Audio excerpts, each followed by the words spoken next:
Welcome. While we're waiting to get started, I was on a business retreat and it was all about marketing using AI.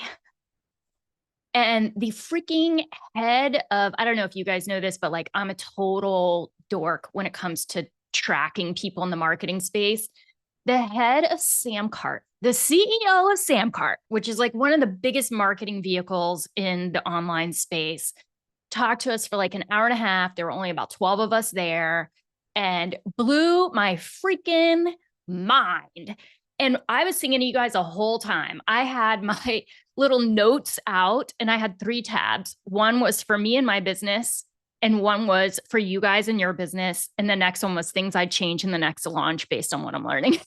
So I have mad notes and wow, I cannot wait to add stuff into the marketing intensive based on what I learned, because there was some really cool stuff. But the biggest takeaway for you guys was that of all of the industries that sell online, you know who's doing the best? We're not counting realtors, okay? Realtors are an anomaly. They don't get to count. Who's doing the best out of all of them? Freaking healthcare. Healthcare. Us. It's us. Not only do we sell better online than every other industry, we're kind of close with tech. We kind of match people who sell software and stuff like that. Not only do we sell as well as tech and better than everybody freaking else online, but also our people are more likely to be repeat customers than any other industry. And repeat customers is what grows your income astronomically when you're selling anything. So think of this, and this is totally not our presentation today. I'm just excited. So think about this. If somebody visits your website, let's say 100 people visit one of the pages on your website, expect 1 to 3 of those to turn into a client. 1 to 3, usually 1 to 3 usually click the button. 1 will turn into a client.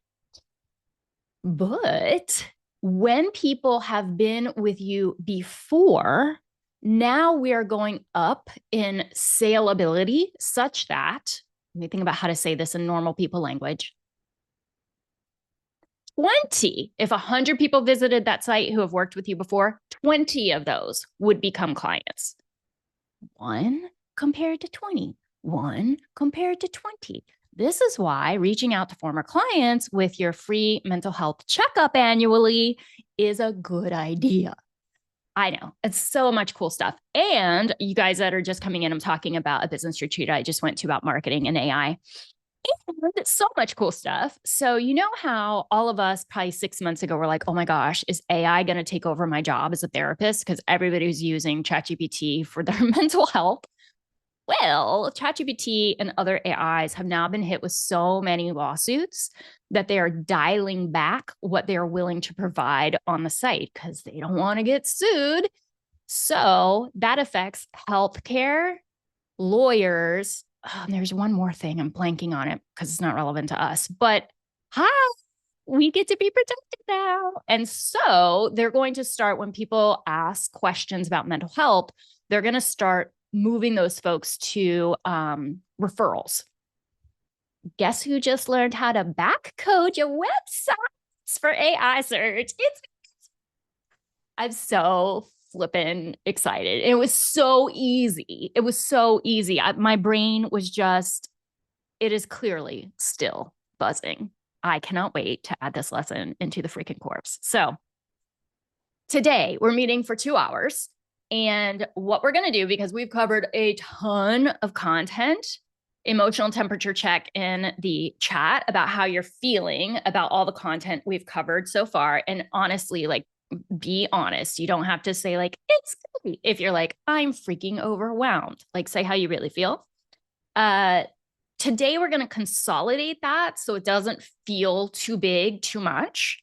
And we're going to learn which one of the paths are our traffic paths, the way that people find us online, is your sweet spot so that we can rank order what you're going to be doing.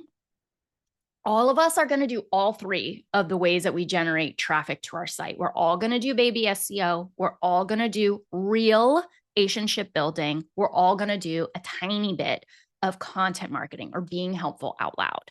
But we are not doing all the things at 100% because that does not make any sense.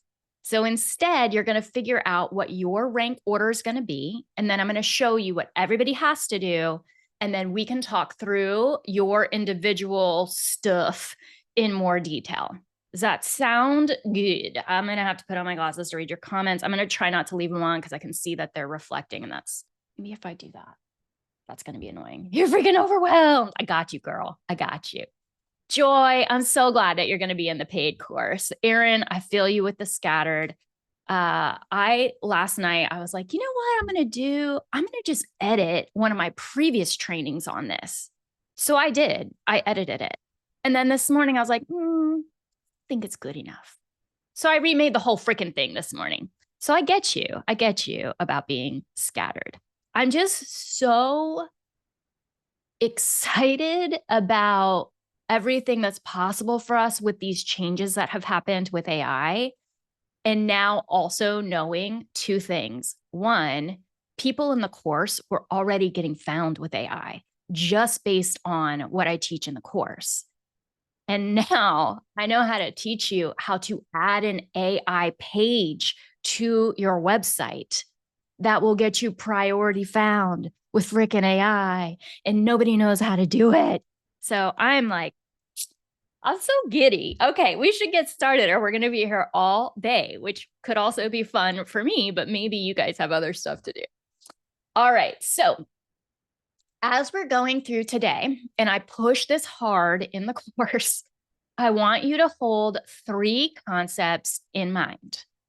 One of them, and I'm going to spend a minute here because this is more important than most of the other stuff that we're going to talk about. So the minimum marketing necessary. You do not want to allow your hyperachiever to win here because that hyperachiever will take all the space that you give it to market. We don't want to do that. We want to pick things that are BOGO, buy one, get one free, twofer. I love me a twofer.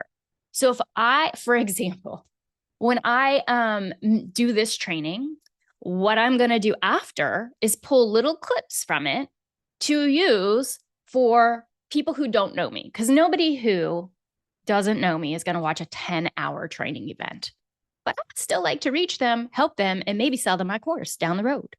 So if I do this training once, I want to record little snippets a second time when I could just pull them from this. You guys are going to be doing the same kind of twofer when we're doing minimum marketing necessary. So let me give you an example. When you guys did the hook for our copywriting, remember the evocative emotion, who you help to do what, so that they can what? Remember this? Nod your heads.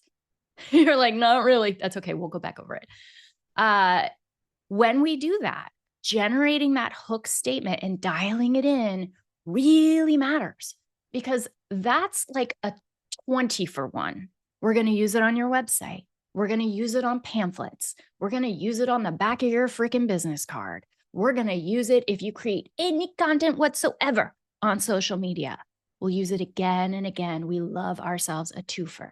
So keep your ears out for things as we go over this that you're like, that's something that if I did once, I could use it again and again in a variety of ways and save myself time. The second is Pareto's principle. And this is the 80-20 rule. So what we want to do is the 20% of the work that yields us 80% of the results. All right. So I had somebody talking to me recently, and she was saying that she was going to wait to take the course. If you're listening, I'm not talking smack about you. I'm giving you an example. Okay. She was going to wait to take the course because she wanted to get her website redesigned first. And of course, I know what's in the course. So I'm like, ooh, that's not a good idea. Because you're going to redesign it, and then I'm going to show you what needs to be on it, and then you're going to have to redesign it. That's not going to make sense. Also, you're going to spend a whole bunch of money making it pretty when you could just get a template that's already pretty and it's set up the way it needs to be, right? So we use this principle when you start thinking, I need to spend a lot of time coming up with a logo or a business name. Nobody gives a shit about your logo or business name, but you and me. Nobody else cares. We don't want to spend our time on that. What really matters is that you have kick-ass copy and a good photo on your website. Those two things matter. I mean, if you're looking funky on your website, and I have seen some people take a selfie and they're like out at the club, it's not appropriate. Nobody's booking that person, right? Those things do matter. So the next 80-20 rule, low-hanging fruit, is our next one. And what this means is if you know that you're going to have to do something helpful out loud, right? That's one of the things all of us will have to do, a little tiny bit of content marketing. But you know that writing is your frickin' nemesis. You hate it. We're not going to pick doing a blog. We're going to pick something else. Okay. So I want you to hear this, because as we move through, you hyperachievers, and I'm always attracting hyperachievers, you're going to look at all the things and you're going to think, I must do all the things. No to all the things. In fact, we're going to play a little game as we go along where you're going to pick one thing you've already taken from the free training. That was a win. I want you to give yourself credit for something. And then we're going to do it for each section. So one win, one roadblock, like a yeah, but that pops in your head of like, oh, but I don't know if, or I don't know how to. Okay. And then one task. You're like, okay, I know the next thing I need to do. So I just want you putting one foot in front of the other. Sound good? We good? Okay. All right, next slide. All right, so you do have a Show Up Live freebie today. It is your marketing archetype quiz. I'm going to introduce you to the big picture of the quiz while we're working together today. So you're going to have an inkling, an intuition for what your order is when I get into the descriptions. But the quiz is going to give you the down low. And I just want to show it to you just so that you're kind of oriented. Let me see. I've got like 14 things open up here. Here it is. Let me pull it over to the other screen. Because if I don't show it to you, you're going to be like, well, I feel like we already did it when we were meeting together. No, it's better. It's better than what we're doing right now. All right. I do everything in Google Docs because minimum necessary, babies. So in 60 seconds through this quiz, you'll know exactly what you are. And I give you the framework that I've been teaching right here. So for me, I need to see it on paper for it to stick. I wanted you to have that as well. Then we cover what's in each one. Then we go through the quiz, and then I give you your first step that you need to be taking for each one. Pretty cool, huh? Now, I will tell you that I tell you what to do, but I'm not a dumb dummy. I don't tell you exactly how to do it because that is the point of the course. Okay. So you can DIY it if you want, but I got to leave something to teach you in the course. It's so nice to be in a good mood. Right. I also want to give you a sneak peek at a disappearing bonus. So disappearing bonuses are different from the Show Up Live freebies because we like to make things as complicated as possible, not follow our own advice. Really, what these are is I want to motivate you. If you are planning to buy the intensive, to buy it now rather than to wait and then forget later. So this is your disappearing bonus. It ends tonight. This is probably the first or second favorite bonus I've ever made. It is your Hack Your Hardwiring bonus. I'm going to show you. Let me see if it'll come with me. This is a mini. Oh no. My computer just totally locked up. We're not going to panic. We're just going to fix it.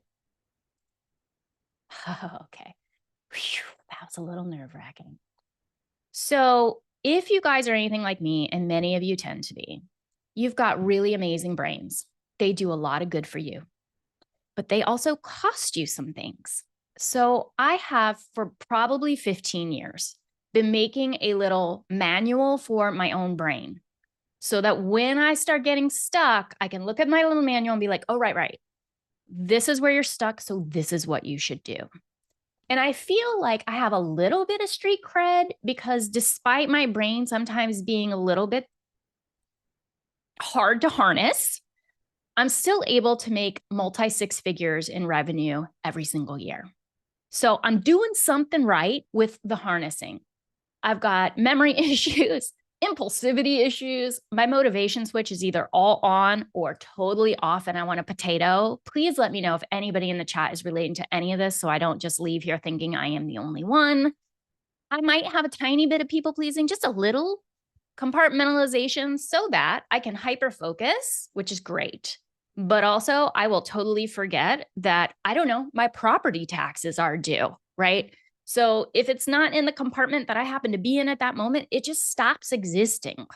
Also, multi-passionate and many ideas, shiny objects seem to have my name written on them in platinum. If any of this is sort of like you, I feel you, friend. I feel you. And this mini course helps me, and I hope that it's going to help you too. So if you planned on buying the intensive, today is a really good day to do that. Please don't forget to put on the coupon code for early bird pricing. You save $700 to $1,400, depending on if you're getting standard or VIP. The trick is, and Chantel, can you put the link to the sales page and also both coupon codes? The thing is, there's a stupid little box in our software that in addition to the coupon code and putting that in, you have to click the stupid little checkbox that they try to hide. Then the coupons will go through. Thank you for your advice. There you go. So do those two things. There was something else I wanted to say about that. If you are a step-by-step grad, you get a way bigger discount. So please just message Chantel and she'll get you the coupon code for that and tell you how much that discount is. And they stack. So you get early bird and a stepper discount. The coupon code stacks them both together for you. All right. Our goal today is to review just enough so that you know what you're doing and you feel like, okay, I'm centered, I'm grounded, I got this. Refine so that you're not doing all the things. And then we're going to relax, because once you start, this is what I tell everybody in the course. I want you to be overfull with clients, overfull, not just full, overfull with clients. And then we're going to coast. You do not have to keep going hard at marketing. All we're going to do to maintain our progress at that point is be a kick-ass therapist, which will come naturally because you will have attracted those clients you're intuitively a kick-ass therapist with. And this part's a little less intuitive, be a kick-ass collaborative care provider. And I teach you all about how to do that in the course, but basically it is making sure that you're in touch with any doctor or collaborative care provider that could be assisting your dream clients. So the clients you currently have, endocrinologist, any sort of specialist, a chiropractor, a gynecologist, a psychiatrist, anybody who's providing care for your client, shouldn't we be on the same team? If you do that, those people are naturally going to be referring to you in addition to helping you provide the highest quality of care for your clients. Okay. I was just about to say if there's one takeaway, but y'all, it's going to be more than one takeaway, so I'm not even going to bother saying that. If you do not collaborate with other providers in the care of your clients, you're really, really missing an opportunity to super serve your clients. So don't miss that.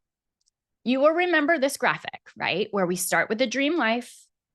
Then we pick who the heck our flow client is that will line up with that dream life and our lit upness. And then with that flow client, we're able to do all of the other things. So the single most important thing that we're going to do together is in the first few weeks when we're clarifying the you know what out of your flow clients, because I know you'll have more than one. That is going to help us write copy that speaks directly to their soul. Come up with the keywords that we need to use to get them to your website using baby SEO.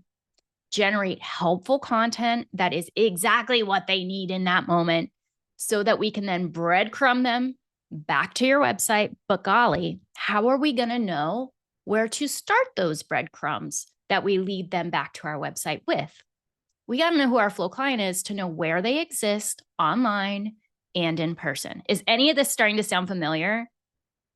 Does it feel like maybe in another month or two, you might be able to teach this yourself? Because that's how much I want it to be stuck in your head.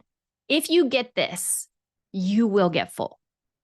And the last piece here is we also need to know who our flow client is so we know who they work with in addition to us, who they're hanging out with, so we can get our helpful content to that person as well and breadcrumb them back to our website.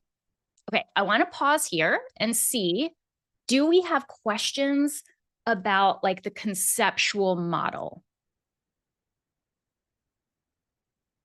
Karen, is that a yes or no? No? Okay. So you're like, I got it. Anybody have a question about the model? Love it. Okay, let's keep it rolling. Okay. So take a screenshot of this one just in case you end up DIYing and you're not going to be in the course. This is how we take our flow client and turn it into leads back to our website and into our practice. We have one place that we exist deeply. It's going to be your website. Remember in the course, I have discounts to Anna Walker's Squarespace templates. So you don't need to go generate. Please don't create it from scratch. It's a big headache. And you don't have to do Anna Walker's. Do whoever you want. Maybe I can get a discount from them too.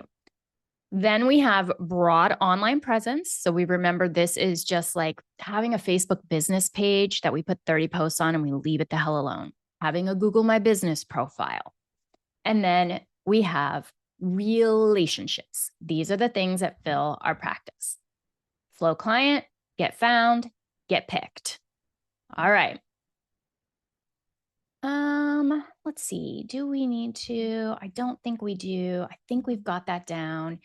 I do want to cover this piece. So you might feel a little, I think that's probably outdated. You might feel a little bit like, whew, this feels like a lot of work. Even though Amber's trying to simplify this conceptual model, this feels a lot to implement. I want you to know that the bots that are in the course help you to do the implementing for every single piece. So you already met the bot who helps you get super clear about your flow client. And you got a little bit of the taste of the copywriting bot. And we can do more of that when we meet on Thursday if you want to see more of that in action. But what I haven't showed you yet is that it also helps you with the other pieces. So here's just an example of the flow client, how it helps. I treat people with anxiety too. I work with high achieving women in their 30s and 40s who struggle with constant self-doubt and wake up at 3 a.m. replaying conversations from the day, wondering where they've messed up. That's copy. That's a client that your clients will recognize. Then the bot can turn that into copy using the formulas that I have for every single section of your website. But here's where it gets cool, and this is new to you. It will also help you generate content. So it can take these two pieces and tell you, okay, a cool piece of content for your person is going to be something like this: the hidden cost of perfectionism.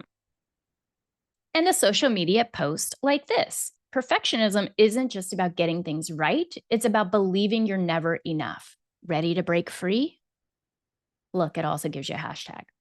And beyond that, it helps you begin to know what to put in for your keywords. So your SEO, perfectionism, anxiety, therapists for high achievers, breaking free from perfectionism. And then we'll test those with a tool that I have in the course to know if those are the right words, not just for your client, but also for where you're trying to target market. Okay. Boy, it does a lot. So we talked about it helping with SEO. It also helps with SEO hacks. In the course, I teach you how to do a Reddit AMA. It's one of the various ways that you can hack your SEO. Hacking SEO is just using places that already have high organic SEO built in and existing on them. That's it. So there's nothing fancy happening here. Reddit is one of the many places with organically high SEO. Stephen, you should definitely be doing a Reddit if you haven't already.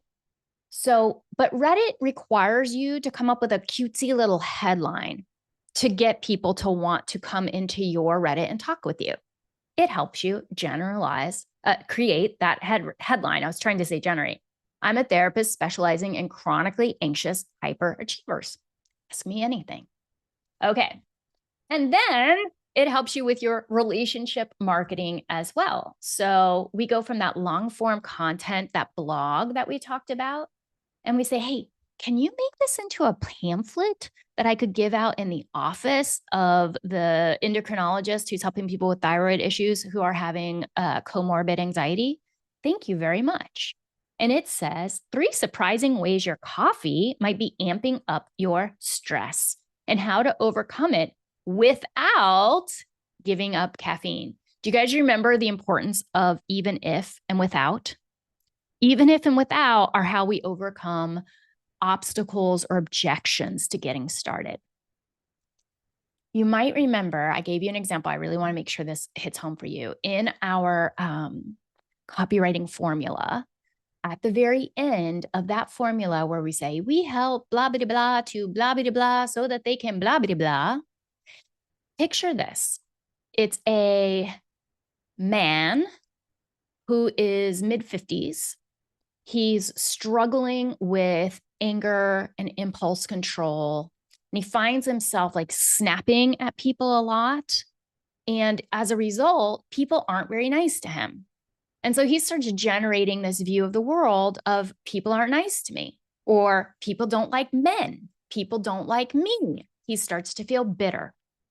When we write our copy, we can't say to this dude, come to therapy and I'm going to help you not feel bitter and angry, right?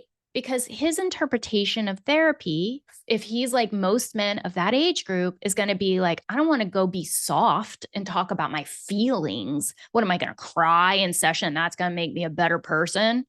He's going to have all sorts of blocks and obstacles. So how do we overcome that?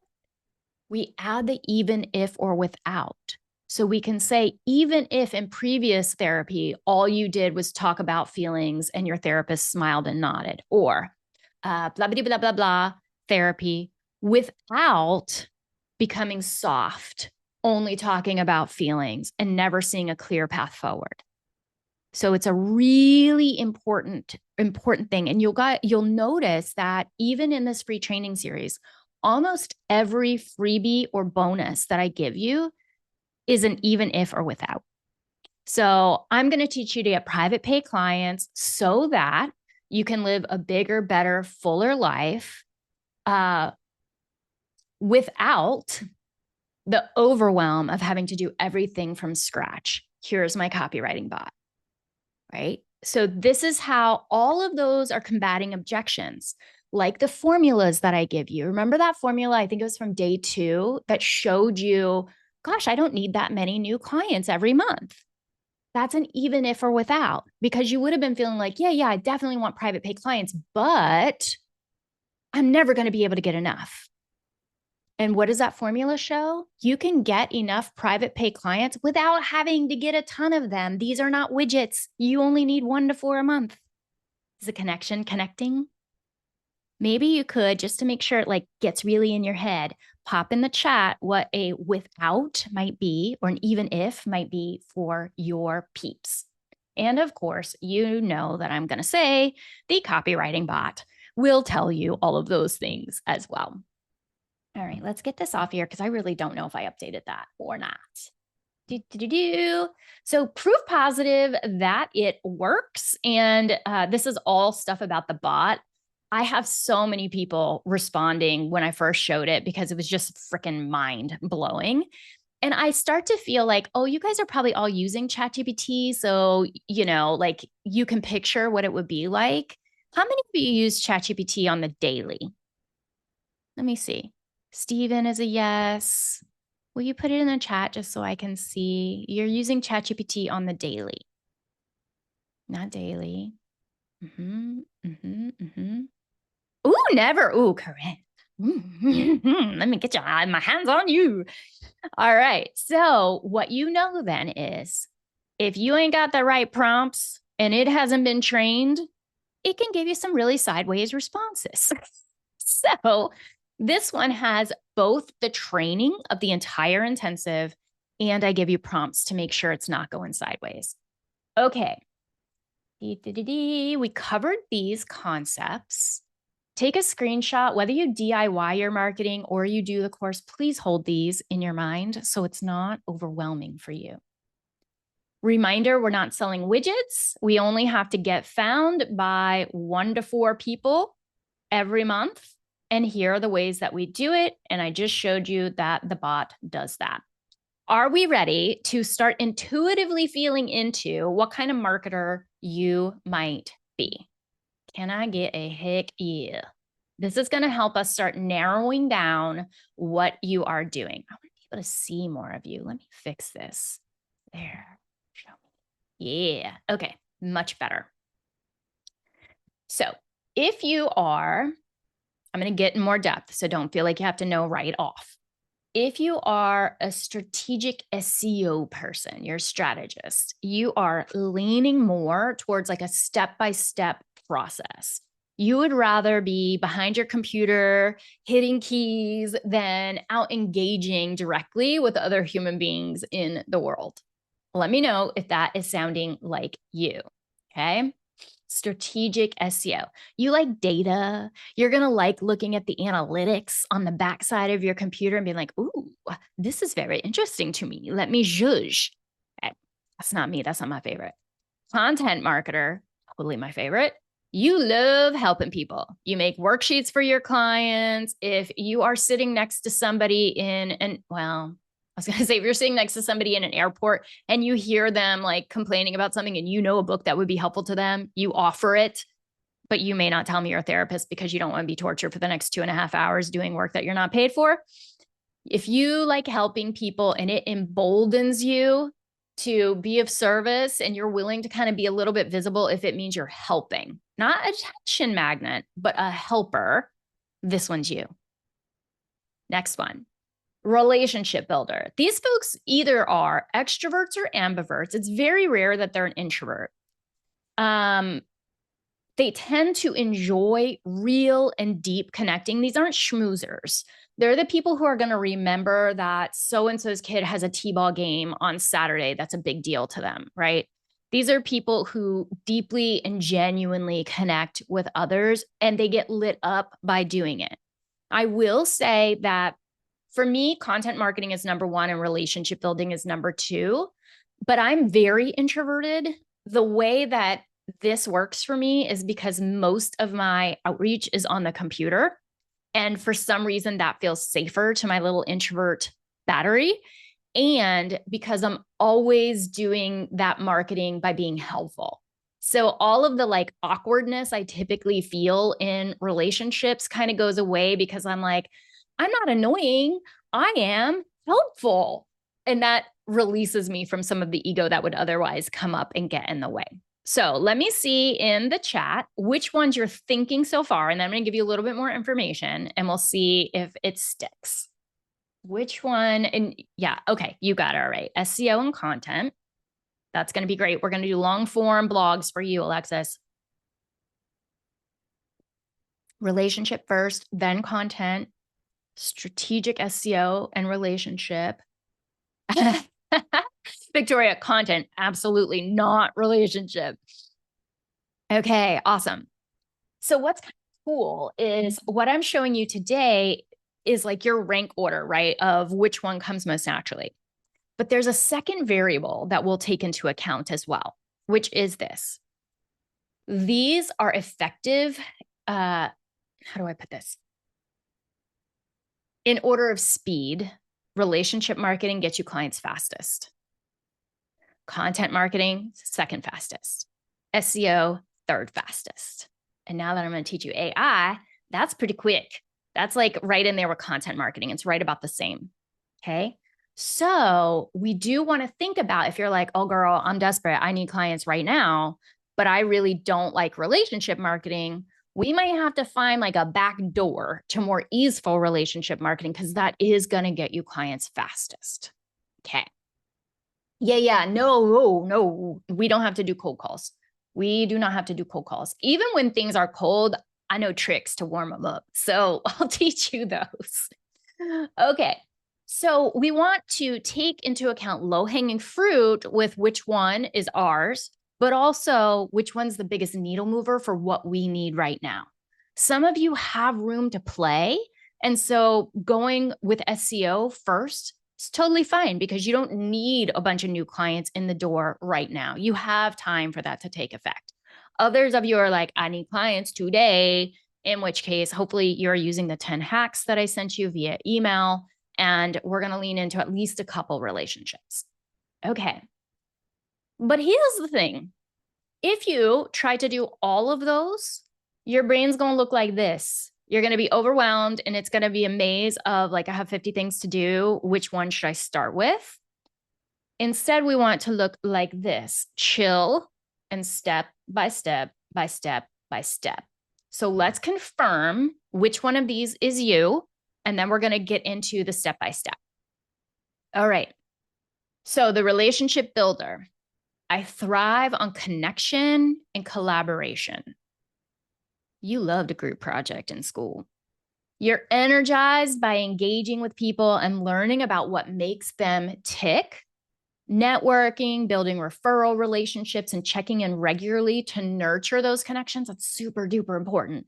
Feels natural to you. For you, success comes through personal connection and interaction and growing your relationships in an authentic way. Okay, you remember people's birthdays. Next, and let me know if this changes anything for you. The content creator. I love making things that help or inspire others, whether it's creating worksheets, videos, engaging social media posts. Your strength is bringing your creativity to life. You enjoy thinking. You're a good teacher. You enjoy thinking outside of the box and finding innovative ways to connect to other people. Content creation is your playground. You could make infographics till the cows come home. You don't have to be creative. You just have to want to help because we can hack the creativity. And you love delivering value through the things that you make. Okay, last one, strategic SEO. I thrive on structure and processes. You would prefer a very linear, step-by-step strategy. You love optimizing stuff on the back end, diving into data, perfecting your SEO, doing research on keywords, and refining your website. That's your sweet spot. You have a high attention to detail, and you tend to be methodical. And that helps you create a very strong, steady presence online without needing to be kind of front of the camera or in front of relationships. So given that, let me see what your order of operations is. Is there any change or is it the same?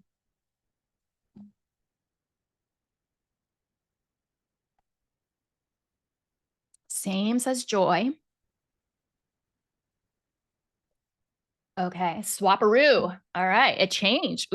Ooh, tell me what changed in the chat. And if I can't read it right now, I want to go back and read it because that's going to be super helpful for me. Ooh, okay, yay. I love relationships, but I forget everyone's birthday. Don't get caught up on a detail though. If you would love to remember their birthday, that counts. When you said not to be creative, content first, you have creativity, and I hate group projects. Okay, all right. Oh, this is fun. Okay, sweet. So I can't wait. Do not let me forget to give you the actual quiz because it's going to help you go even deeper. And what I really want you to take home here is that no matter which one is your first, we can fill your practice with it as your first. Okay, so this is Crystal.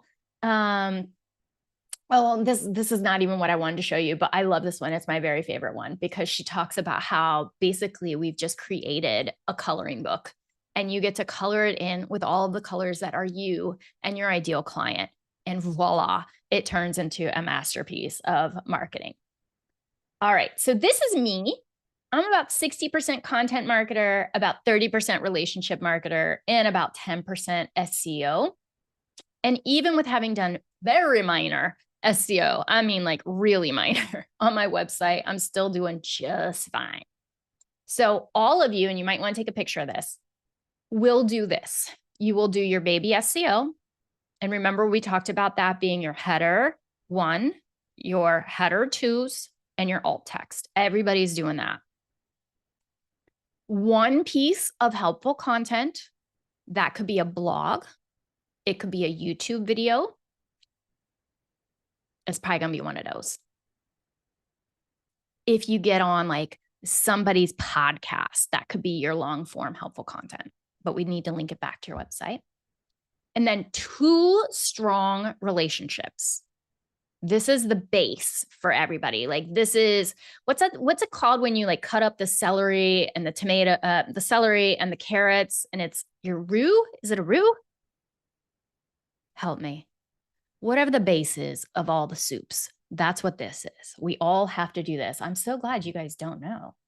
So I showed it to you. I'm not going to give it to you now. So this is where I meant to show you the freebie and how we walk through, and it tells you what your first step is for whichever one is your biggest one. So you'll do exactly what we said on this slide, all of you, and then you'll take the quiz. Let's say that you're the SEO person as number 1. You'll make sure you take those first steps that are on that quiz. So we'll get you the link for that by the end here. Chantel's not going to let me forget. All right, so here's our game. Are we ready to transition into gamify, consolidate, pick your next action steps? And I see some hid nods. Okay, let me get you guys so I can see you. So our game for the day is, for each of these slides that are coming up, they're going to be in sets of 3 mostly. You're going to note what your win was for that particular lesson, what your challenge is likely to be for that particular issue, and then what your next step is going to be.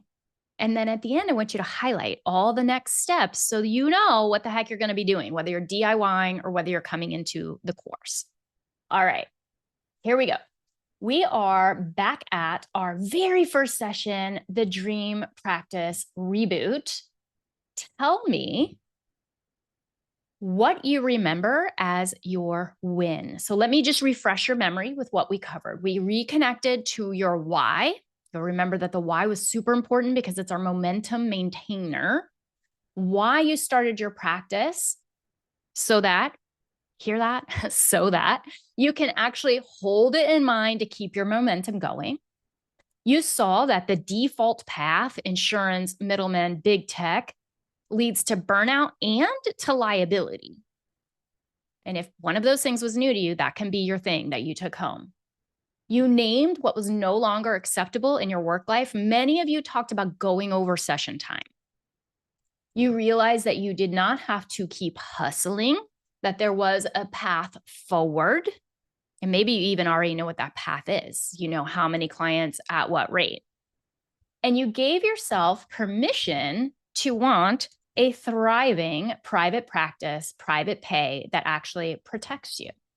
So my hope, and I want to see in the chat, what was your win from that lesson? I'm hoping that you stopped pretending to yourself that this is just the way it has to be. And you started stepping into embodying that, like, it could be different. I'm allowed to at least picture the darn thing. So let me see what came up for you. Wins, challenges, like especially around mindset. Where do you know you're likely to slip? And what's your next action step?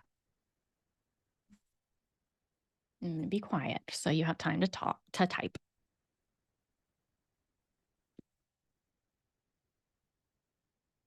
Permission to dream. Joy, need a different map. Starting to picture the possibility of private pay. Excellent. Excellent. And what about the challenges you see are likely to come up? What do you anticipate?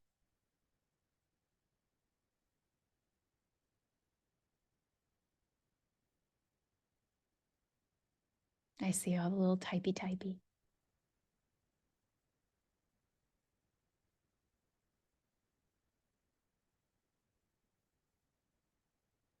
Did we overcome them all?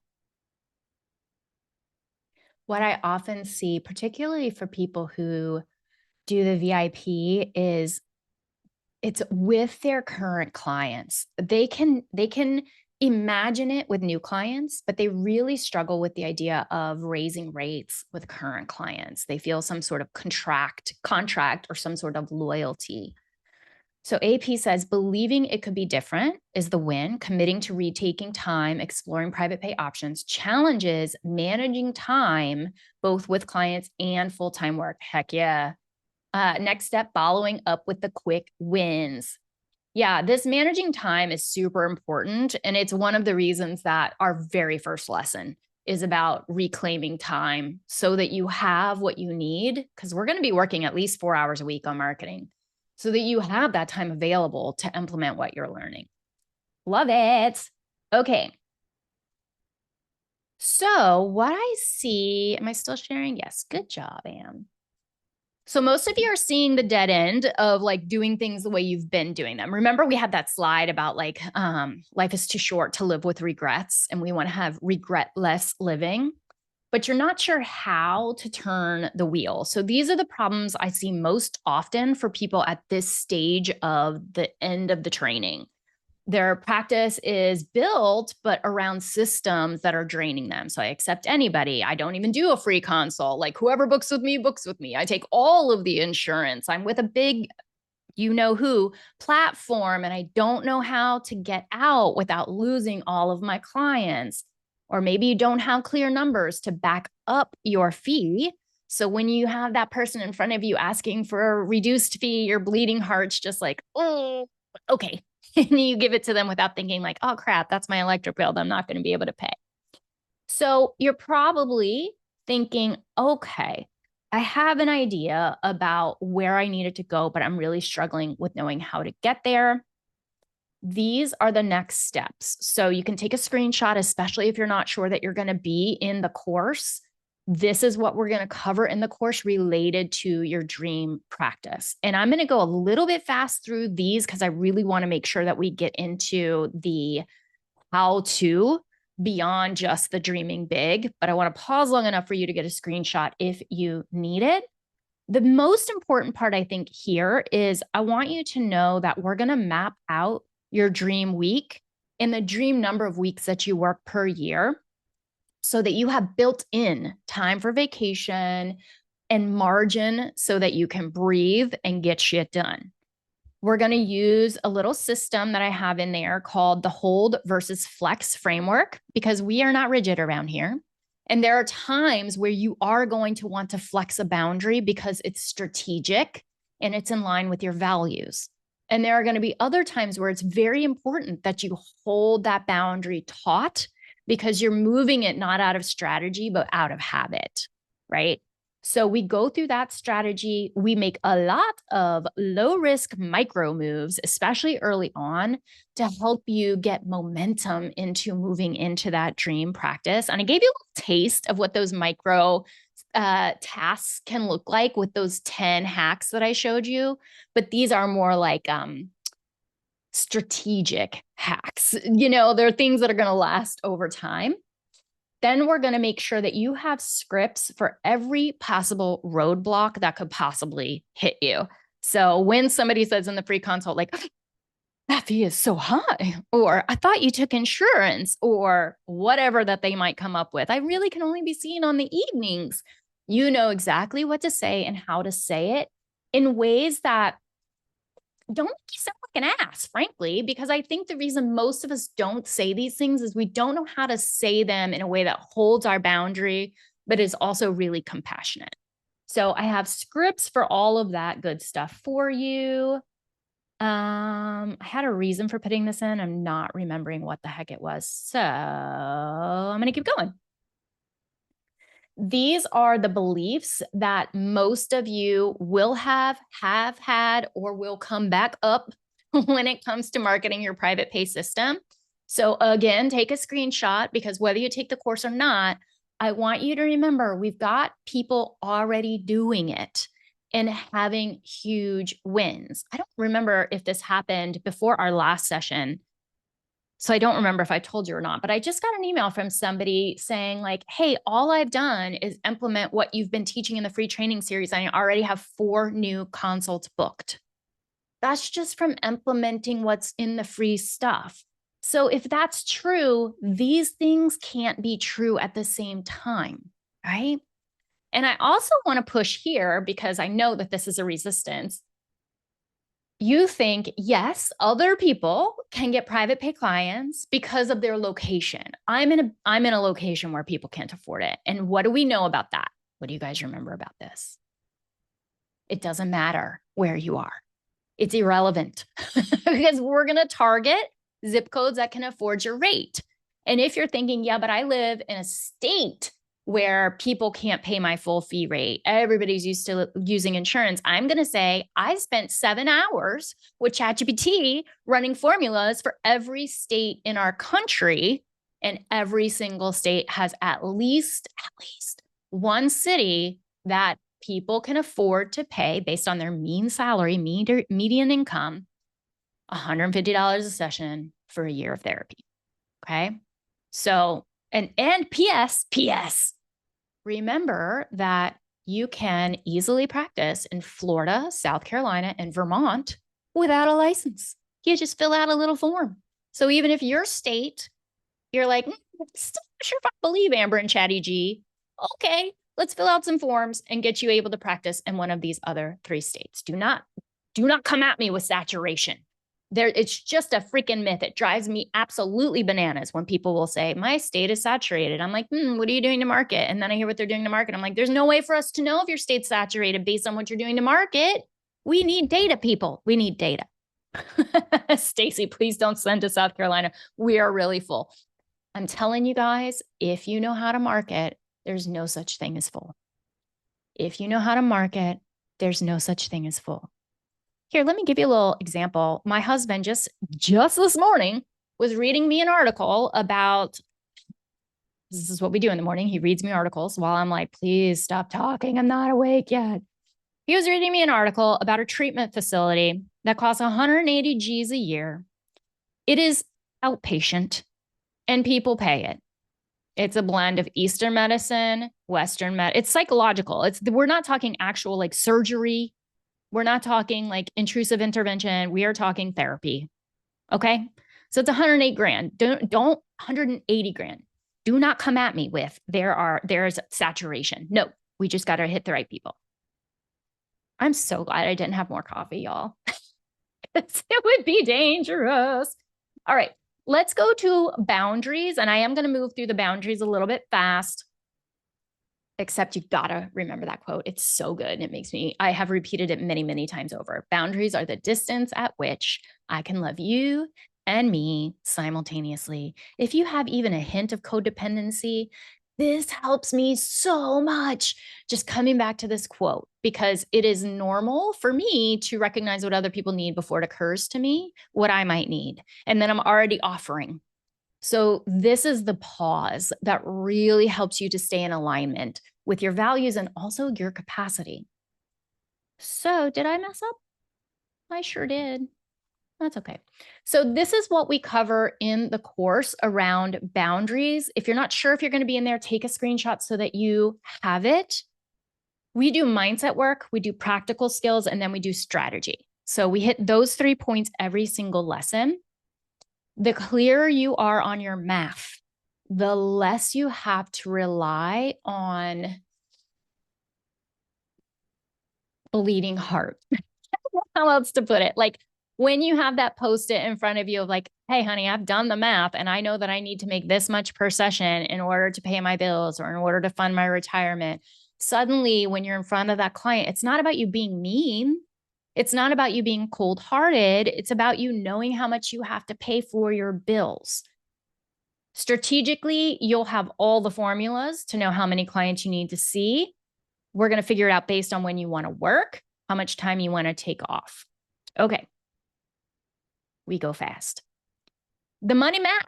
This is when we started doing math. This was session 2-ish. And we calculated your magic number, like what you actually need to gross. Many of you got that Show Up Live freebie. Started using real numbers, not wishful thinking, to plan a sustainable practice and translated that into a real session rate. Remember our average reimbursement, not just the rate we advertise, so that you know how many clients how much you're going to charge based on how many clients you want to see. But my guess is that you had some wins. You identified a challenge, and then we're also going to talk next steps. So let me see what your wins were for the math lesson. You remember we also talked about like your retirement planning and you needed 3 or 4 clients at 150 or 200 to be able to hit that retirement number. What did you find as a win when we did the math? We also figured out how many clients you were going to need per month. We figured out how much you actually needed to make, want, need, and dream of. What was a win or takeaway? And what do you know is going to be a challenge?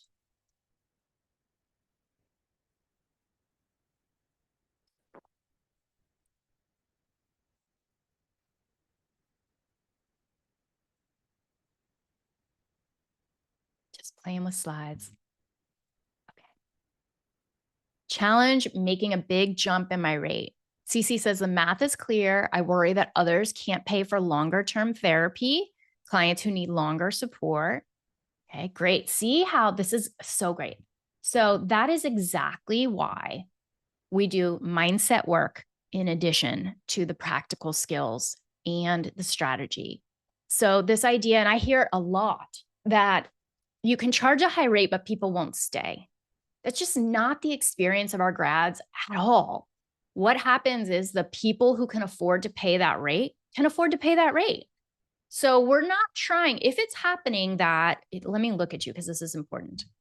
If it's happening that you're getting people in at your high rate, but you're not retaining them, then we're attracting the wrong people. We're attracting people who are a good match for you clinically, but who aren't the right match financially. We don't want your rate to be a stretch.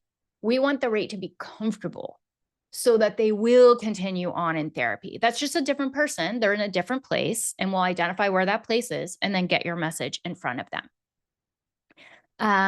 Okay. So Anna says, if I could do all private pay, my current rate would get me to my initial goal with just 18 to 20 clients a week. Yes.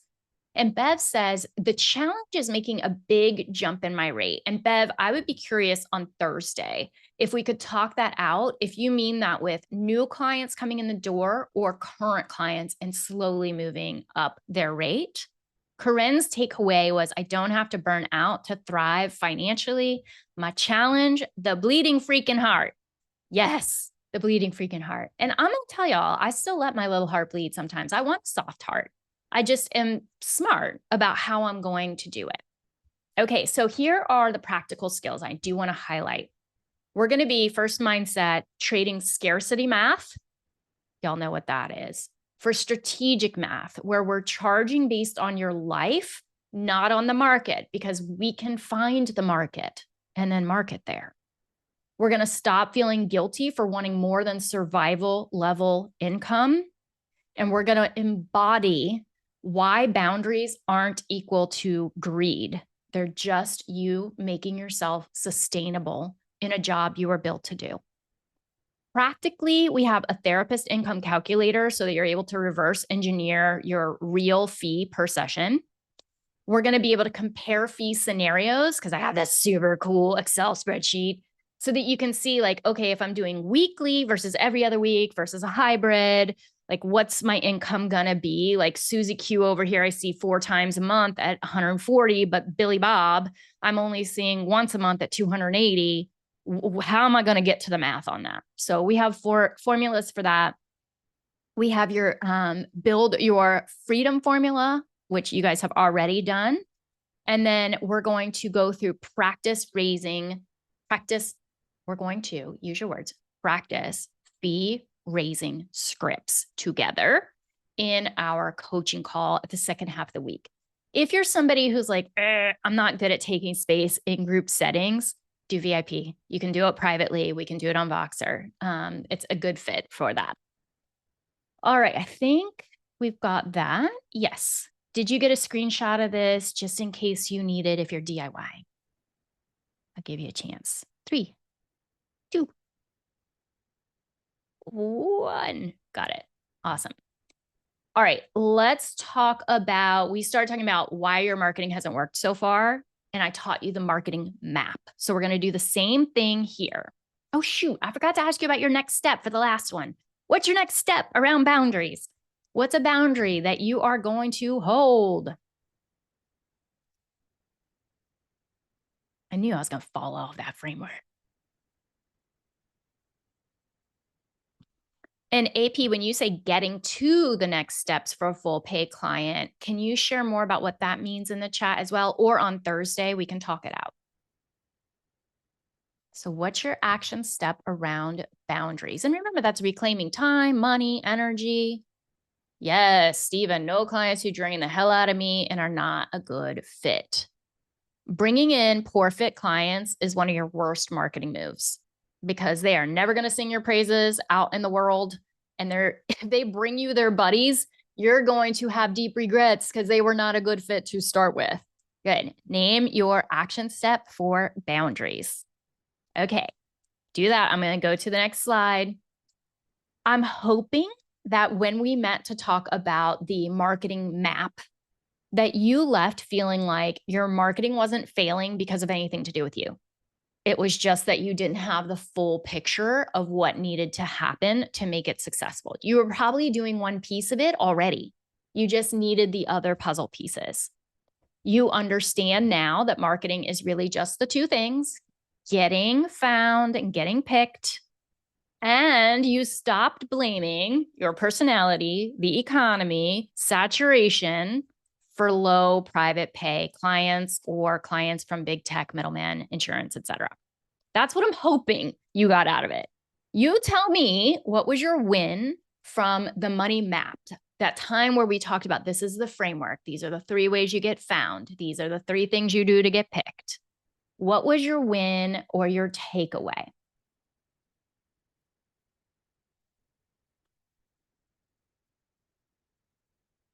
And go ahead and share your challenge as well.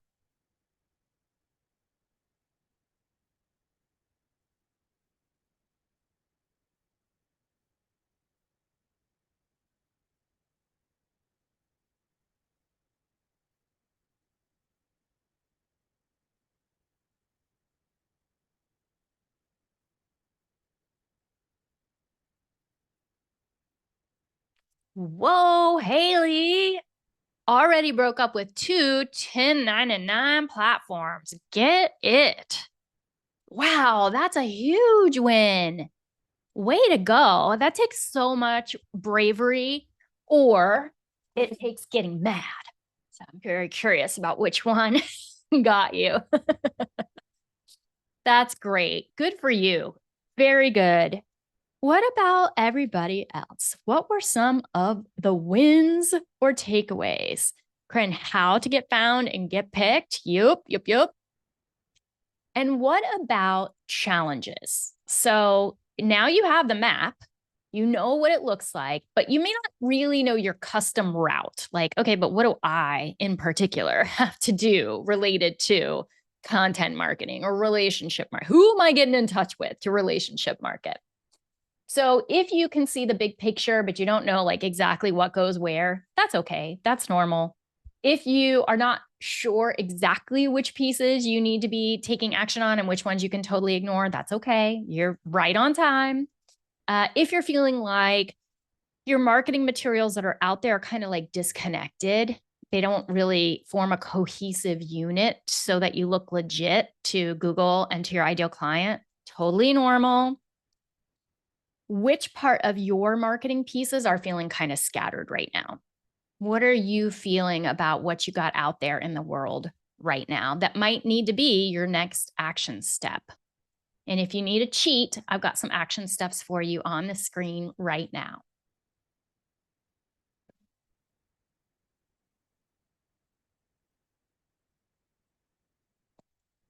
Our goals are that we dismantle that belief that you have to do it all. We replace overwhelm with a simple, straightforward, step-by-step framework. And then practically setting up the website. Awesome. Strongly recommend Squarespace. Strongly recommend templates. Strongly do not recommend building from scratch. Strongly do not recommend paying someone to build it for you. And strongly do not recommend hosting it on someone else's stuff. So take that or leave it. practical skills. So now we're going to take that work that we did and we need to figure out, how do we take our flow client, our hook statements, our transformational promise, and our boundaries and put it into a clear marketing map using the archetype quiz results so that we're harnessing your superpowers and not leaning into things that are not ideal for you to be doing. We want to assign each asset a job. So what's the job of your website versus a directory listing versus, I don't even want to say email, versus let's say a Facebook post, so that they're working together and not at odds. And I think we got that. And I think I saw pictures getting taken. So that's great. Stacy says, I already have a great website and have pretty high conversion rates. Once I'm on a consult call, if it is a good fit for me and not seeking just insurance, we end up working together. It's just getting more to my website. Awesome. So once they get there, the website itself is doing its job. It's being a conversion machine, but she's just not getting enough traffic there yet. So it's converting well once people are there, but she needs more traffic. So what are the 3 ways that we get traffic? Baby SEO, relationship marketing, content marketing. Awesome. Okay, so Cece is saying, I tried too many different marketing platforms and got to stick with just one. Yes. And when I hear people say that, usually what that means is they put themselves on a lot of social media. And that's not marketing. That's all we're doing with social media is legitimizing ourselves. So we only need one. We need to exist there lightly. Real marketing is driving traffic to a website and having a website that converts into clients. And we drive traffic to that website, not through social media.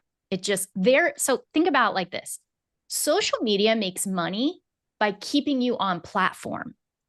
They want you to stay on as long as possible so they can put ads in front of you because that's how they get paid. So it's not engineered to help people leave the platform and go to your website. Wah, wah, right? Like, no bueno, that's not helpful. So instead, we use the tools that we've been talking about to do exactly that. Awesome. I think so. This is the challenge most of you will still be facing at this point. Like, you don't know how much visibility you actually need to hit your private pay goals. You're spread too thin across multiple platforms or hiding altogether because visibility. And you're wondering, where should I focus so I'm not just shouting into the void? Here's where you focus. So this is your traffic plan. We're going to use only therapist-friendly ways to get found. We're not going to exist on places that's not helpful to us because that's a waste of time. We're going to make sure, now this is important, that the traffic method, so baby SEO, content marketing, relationship marketing, matches both your natural strengths, so the marketing archetype quiz, but also your flow clients. So you may love, let me think of a good example. You may love writing blogs, but if your ideal client has the attention span of a flea, blogs are not going to be the way that you convert them into clients. Now, they still could be a good traffic source, but it's not going to be the way we convert your people. So there's going to need to be an alignment between your flow client. Do you see why we have to spend so much time knowing your flow clients? There has to be an alignment between your flow clients and the way that you like low-hanging fruit to get traffic to your website. So even with content marketing, you can think about this. Like, let's say you have the option to do a blog. This will be a fun exercise. Do a blog, make a video, make a worksheet, make a workbook, make an infographic. Of those 5 or any more that you can think of one of your flowiest clients, somebody that you just love working with and they love working with you. If it weren't for therapy, you might be friends. Which is the way they would most like to take in your content? Put it in the chat. Are they TikTokers? Are they people who read long form content? Do they like podcasts? Would they rather fill in a worksheet? Are they people who love planners and journals? Who are these people? Are they people who like show them an infographic and their brains are so excited? Steven, they probably love podcasts and reels. CC, don't know. I'll help you. We'll figure it out. Video, And then is it long video or is it short video? I'm a long video girl. If that video is less than 20 minutes, I'm like, why am I even bothering? I want like, give me like Joe Rogan length videos. Maybe not Joe, but the Rogan length videos. Infographics, probably a worksheet or a reel. Yeah. Okay. Okay. All right. Let's pull it back in even more. Oh, we're doing so good on time. Okay, great. So let's picture that you are in person with a client in an office. Okay. You've got all the creative stuff you need around you. You've got a copy machine, you've got markers, you've got crayons, you got it all, right? And you're trying to help a concept stick for them. You've got an audio recorder, you've got a video setup, and they're going to leave your session that day. And you need to have them have a tangible thing to take that lesson home. Your flowiest client, just pick one or you're going to get confused. What does your flowiest client want? You can make them an app. You have access to, remember, we're possibilitarians and this office has it all. What do they want? What are they struggling with and what would help? They asked for a notepad to take notes. So we could make them a notepad workbook in Canva, easy peasy, and then they can print it. Worksheets. I was forever drawing on the floor with my clients. We are forever on the floor with markers and big poster boards. Yes, I would draw out the concept in a creative way. So picture this, those of you who are drawers, there's a screen. How many of you have iPads or some other sort of tablet-y thing that you can draw on? Some, I see some yeses, some nos. So there are these, total tangent, but it's so cool. These screen recording software, it's free on all of our devices, where you can draw out your concepts on there, put a little audio on top of it. So you're describing what you're doing. Like, okay, so here's where panic attacks start to crest. Here's where anxiety starts to crest into a panic attack. And you're drawing it all out and you're just talking. We upload that shit onto YouTube, chef's kiss, content. They love it. Now they're your client. Okay. I have videos of me like trying to show things with my hands in videos on YouTube. It's very entertaining is a nice way to put it, but they love it because my people are visual people. They're rational and they're visual. Okay. Draw and erase boards are perfect. You can absolutely just stand and draw shit, do it for your client and then put it on YouTube or put it on your website. This is content marketing. Simple. It does not have to be fancy pants. You do not need a mic. You just use what's already on your computer. It's perfect. It's a great time to be live when it comes to content marketing, because probably 3 years ago, it had to look really professional. Now, nobody likes it when it looks really professional anymore. They just want a normal human because we're so used to like fake and AI and like people who are real markety, salesy, taking our money, that we want somebody who just looks like a normal human being. That's perfect. Good. We can all look like that. Okay. Da, da, da, da, da. Da, da, da, da, da. Yep. Okay, I think we got that. Then we talked flow clients. Finally, I was dying to get here. Here's what we did. Put your win in the chat. Identify the clients who light you up. Remember, we did the anti-flow client first, and then we flipped it. Identify the clients that light you up and the ones that leave you energized, not drained. Name the real difference between ideal client, which is often like demographic or symptom-based, and flow client, where skill and joy meet one another. You hopefully realize that marketing clarity starts with emotional resonance with your client, not just demographics, not just diagnosis. Doesn't even have to include either one of those two things. Although it is easier to market when we have a symptom or a descriptor of a person that other people recognize, like hyperachiever or BIPOC population. It's just easier from a search engine point of view. You started pulling language, this was exciting, from your best sessions so that we can use it in your copy to attract more people like that person. And you saw that you don't need to niche down in the traditional way of thinking about that. We're really just tuning in, deeply in to our flow client. So we got at it. You'll remember this graphic. I tried to include graphics to try to pull it up in your memory. We started naming traits of your flow clients. We named traits of your anti-flow clients. And I'm hoping that you realize that marketing isn't trying to be exclusionary, but it's really just the more clear and specific you are, the more magnetic you'll be. And that's from like a total SEO point of view, an AI search point of view, and also just like resonance in your copy between you and that flow client. So I'm going to look at the chat here because I want to see what you're saying.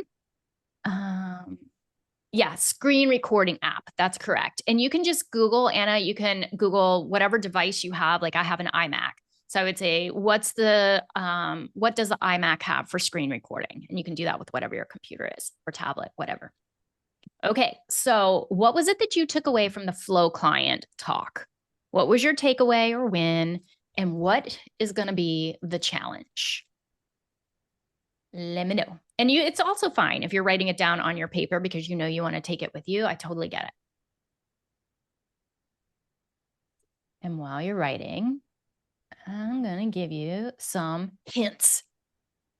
So you might still, like challenge-wise, still feel a little fuzzy on what your flow clients have in common. And this one is a challenge because we can be and should be super specific on our specialty pages about one client, but your homepage needs to appeal to all of them. And so it's a little bit more generic, and we're looking for the thread that goes through all of those flow clients.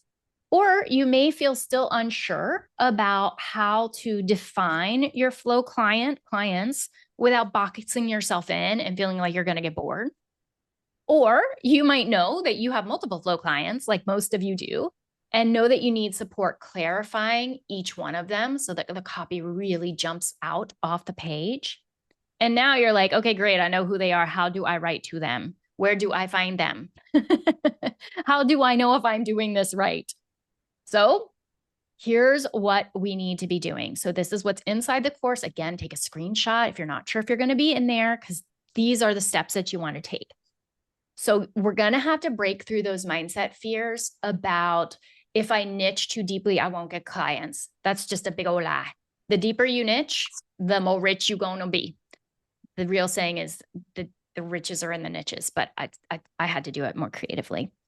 You've got to break through that because it's not about, you don't need to worry that clients are going to land there and be like, oh, she doesn't help me. That's not what happens.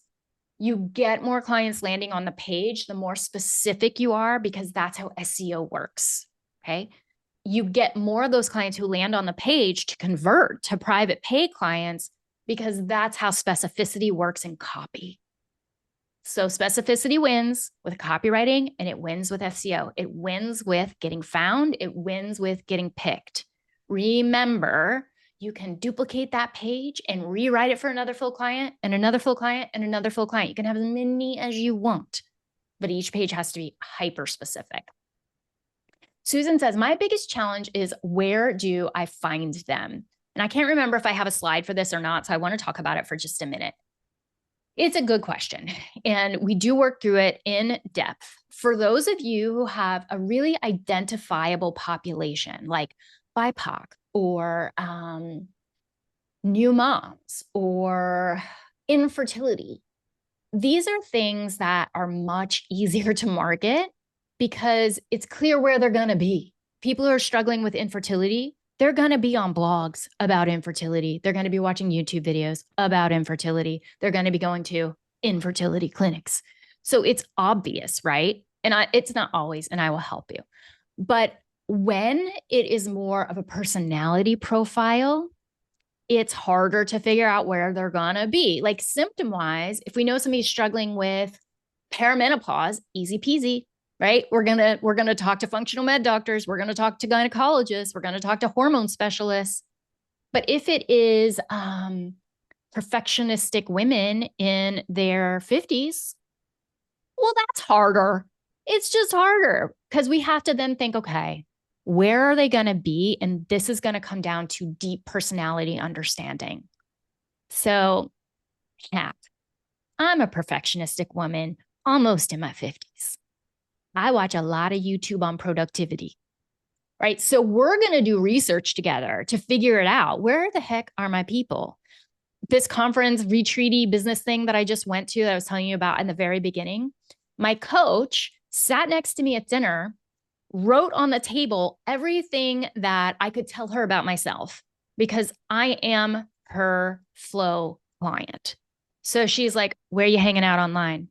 Pull up your YouTube history. Let me see what you've been watching.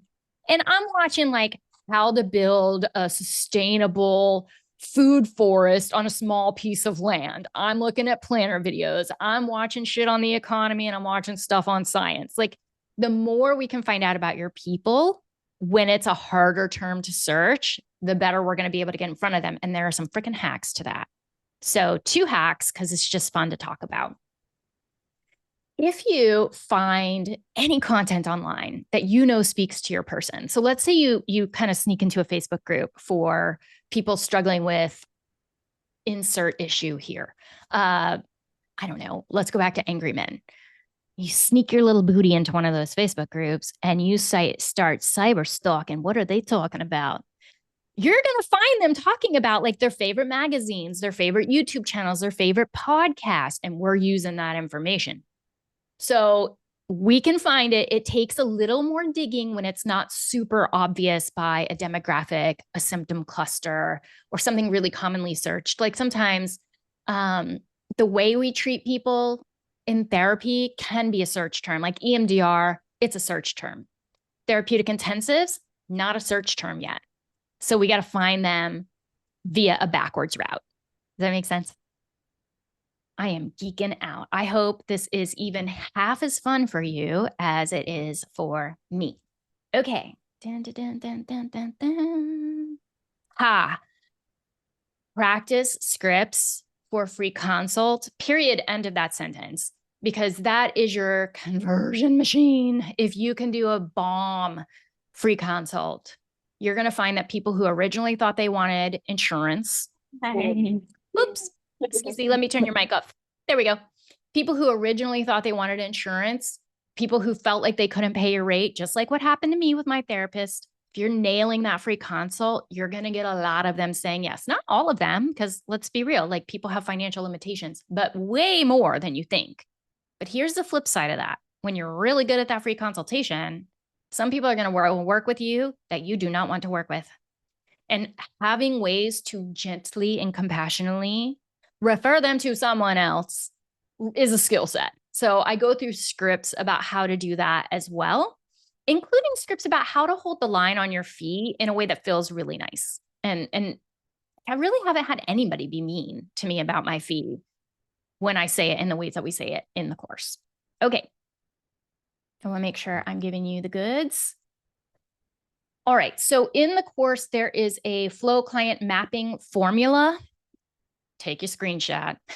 So the thing is, most of us, even if we think we're really good at nailing who our flow client is, the amount of copy we have to create to adequately market to them is so much more than you have any. We create a lot of copy. It's pages and pages. We need 1,000 words per page on our website.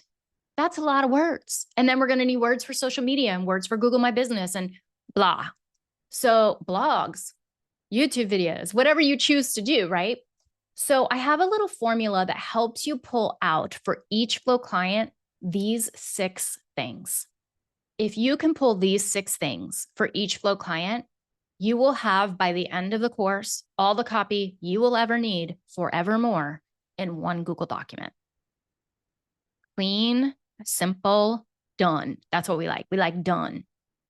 All right. That's a really good slide to copy. We're moving into copywriting. Now, this, I don't know about y'all, but this was a particularly fun day for me because you guys were very good at copywriting really early. Remember how we talked about that hook statement, evocative sentence? Have you ever felt like you are drowning in a sea of anxious thoughts? Evocative sentence. I help who? Women who are overthinkers and highly achieving perfectionists to what? To finally get in control of their thoughts so that they can blah, blah, blah, blah, blah, even if they've tried therapy in the past and it didn't work, right? So that statement alone, if that's all you got out of the free training, you are rocking and rolling because it's going to show up in all of the places. You'll have it on your social media, only one Facebook business page. That's it. It will be embedded in some of your 30 posts. You'll have it on your website on multiple pages.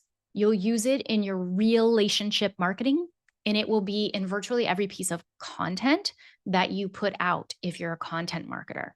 Super, super valuable. You started writing more like a human being and less like the researcher from grad school, right? We started translating into normal people language. You started speaking directly to your flow client. And I'm hoping you saw that you can start turning some of that copy into booked clients. But we got wins and we got challenges. My guess is that you're still struggling with some things. If you know what they are, put them in the chat. So some of those things might be like you still slip into therapist speak when you sit down to actually write. You realize that you have the hook, but you don't have the rest of the page and you've got 1,000 more words that you need to fill out. You don't know what the formula looks like to do that. You're not sure what copy goes where. You don't have a clear structure for what your specialty page should look like.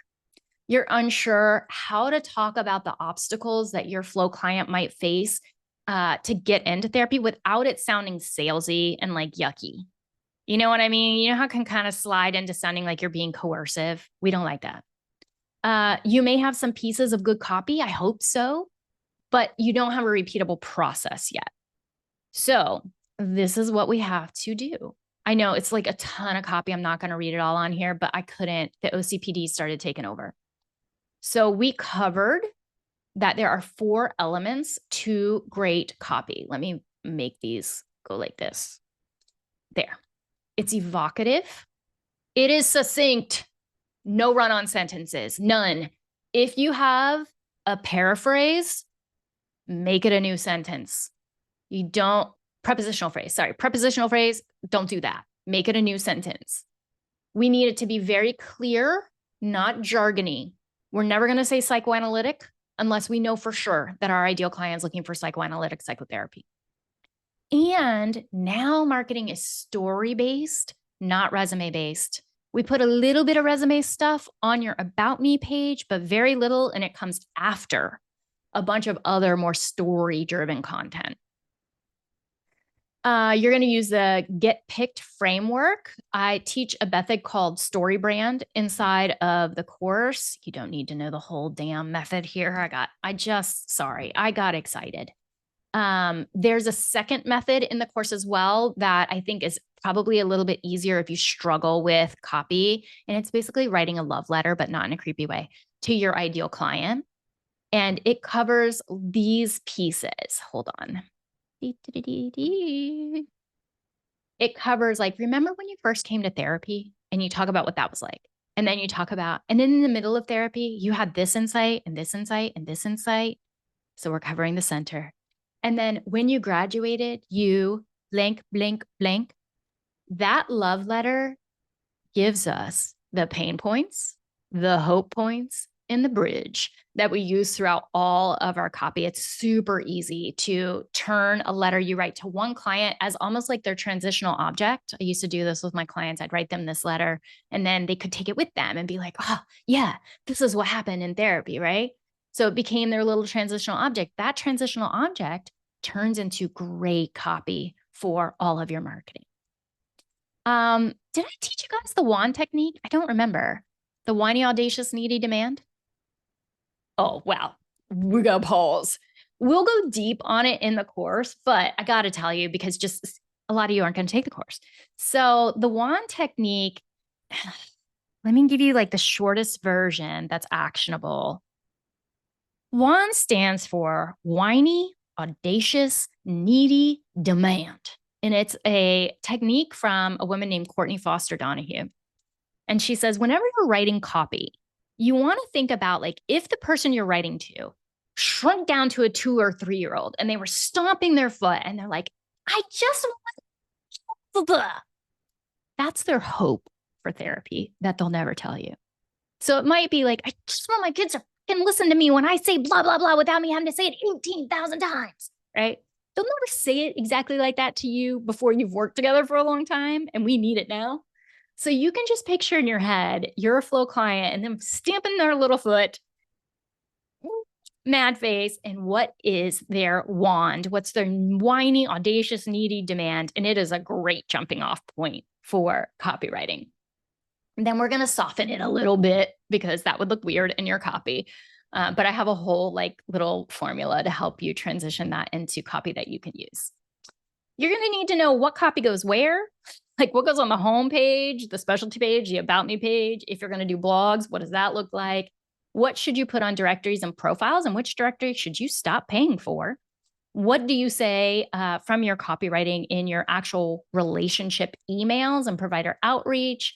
How do you use it on your social media posts? How do you use it as social proof? So we can't get testimonials from clients, but we sure can from people who know our work, who are not clients, like supervisors and colleagues, and even each other, because you'll come to know each other well in the course. And we always acknowledge that that person is not a client. No shady, yucky stuff here. And we will use the copywriting bot to turn your raw thoughts into polished drafts. Boom, shakalaka laka boom. Okay, I want to pause for a moment for any questions, because I'm going to zoom back out to framework before we zoom back in, and we cover a lot of material. So temperature check in the chat, please. Also, I need a drink.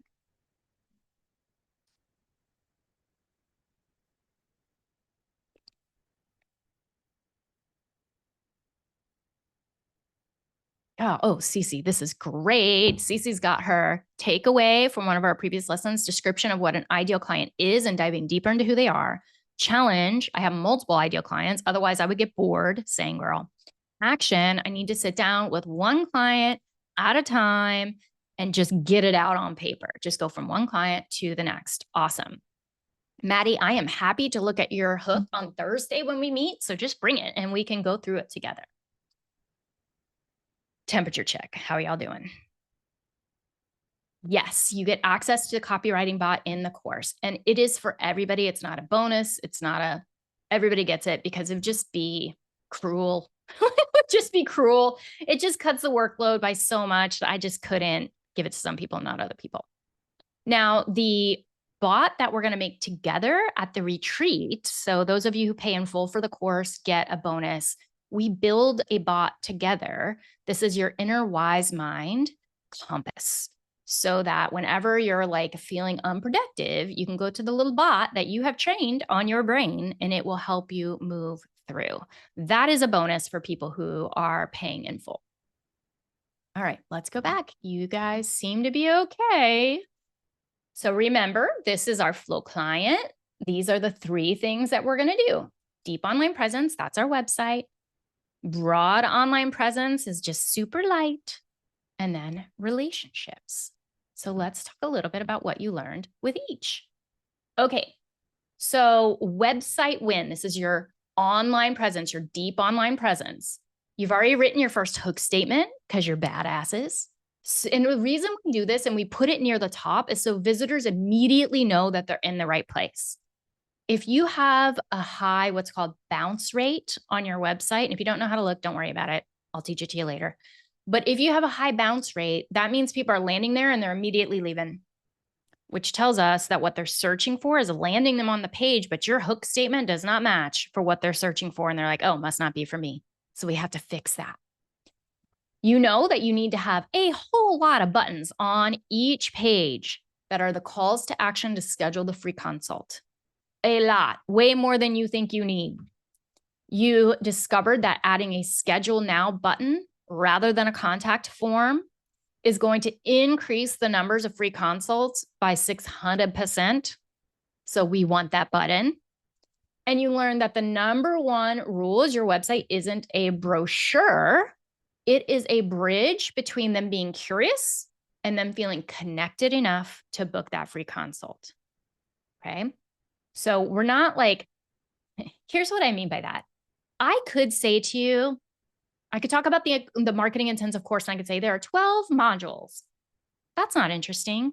We call that in marketing words, that's the feature. That's a feature of the course, but it's not interesting to anybody. What would be more interesting is if I describe the benefits of each of those modules. So that's what you're doing as well. You're not saying like, therapy is 50 minutes of inner exploration once a week, 48 times a year. That's boring. We want to say what the benefit of that therapy is, what the transformation is. A win and a challenge. So you might be thinking, okay, that's great. I got all that, but, and you can share your challenges, which pages actually matter to private pay and to SEO, because some pages do not, and we don't need to spend a lot of time on them. Some pages matter a freaking lot. Your homepage doesn't matter that much. Your specialty pages, they matter a lot. Why do some pretty websites never convert? And what do I need to do to make sure mine does? How do I make the specialty page go from it's good to booked? I see a lot of specialty pages because I do a lot of asset reviews, and good specialty pages don't get private pay clients. They get insurance clients.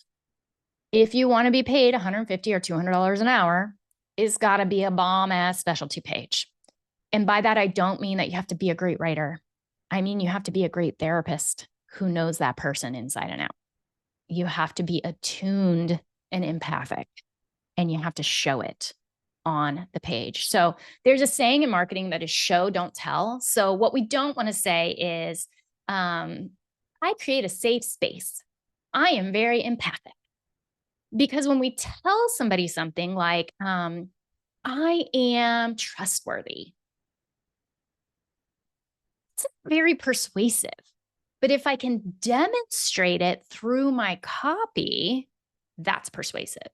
So if you can show how you create a safe space in your copy by saying things like, let's say that somebody's coming in for body image stuff, and you say in your copy, this is a shame-free zone. I'm never going to ask you about what you ate. I'm never going to ask you how many calories you consumed. I'm never going to ask you your weight. We're showing them through us outlining our actions what to expect. Does that make sense? The more we can show, not tell, the more persuasive that page is going to be. And don't stress, because I'm giving you guys like the tip of all the things, and we do each of these things in depth in the course. Okay. Oh, did I say early bird pricing ends Thursday? Early bird pricing ends Thursday. $700 off standard, $1,400 off of VIP. And you can stack those savings with your pay in full discount and with your step-by-step discount if you are an alum. Now, let's talk about how you can make your site convert like hotcakes. So these are the things that we cover. We want to ditch perfectionism. I see people wait to publish their website 4 months trying to get it perfect, but Google loves age. Google wants to see that that site's existed for as long as possible. So publish imperfectly.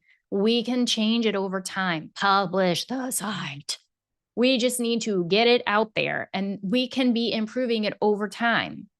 We're going to learn how you can do ethical selling and create accessibility through quote selling or marketing. You're going to see which 5 pages actually matter and how to get them found. We're going to apply the 6-second site formula. That was a hard name to come up with. And here it is. Hook, connection, proof, invite, action. I know you don't know what that is, but I just wanted to show you.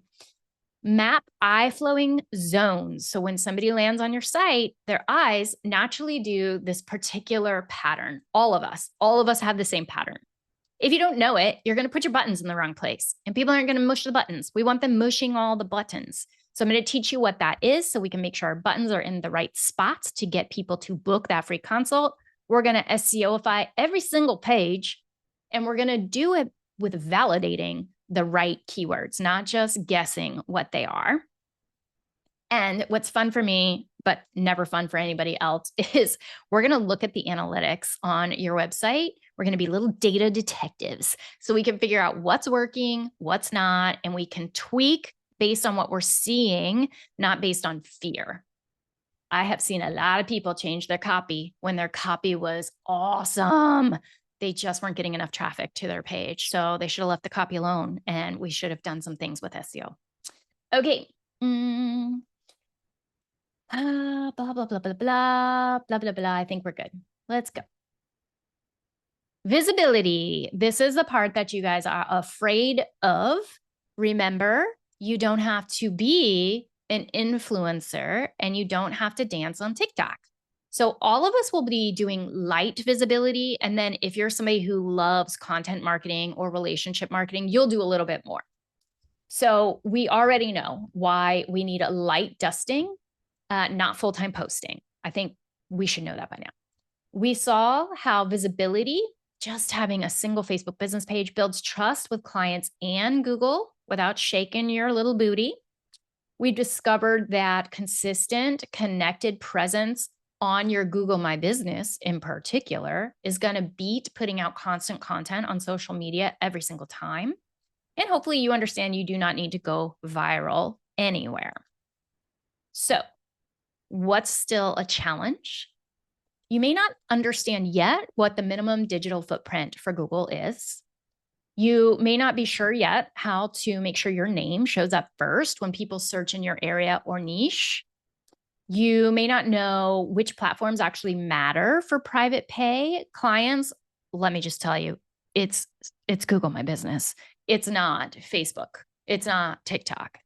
Reddit is pretty cool if you like that instead of, let's say, trying to think of an alternative.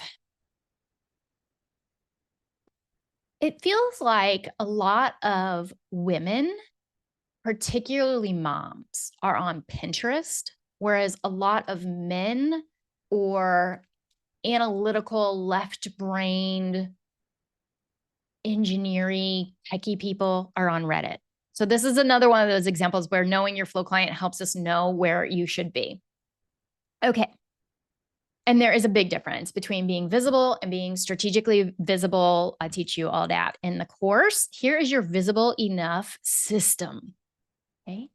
Our goal is not to perform on social media. It is to be findable and then credible, right? Just by existing in certain places. You're going to learn how to separate out what feeds the algorithm, which we do not give a shit about, to what actually fills your calendar. Practically, we're going to optimize the heck out of your Google My Business profile. There is this indicator within Google that gives you a score. We're going to get 100% A++, and I'm going to show you how to do it in less than 30 minutes.